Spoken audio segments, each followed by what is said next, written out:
polit bat abestuko digute.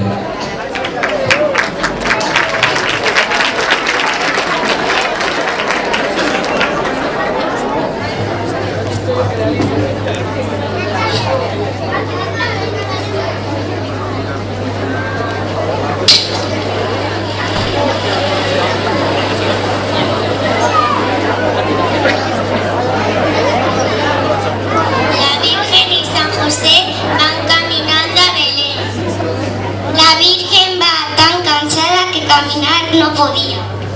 Cuando llegaron a Belén, toda la gente dormía. ¡Abran las puertas, Cordero!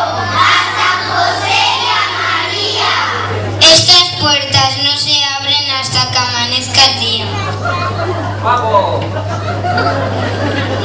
Se fueron a obedecer a un portalito que había. Y entre la mula y el buey nació el hijo de María.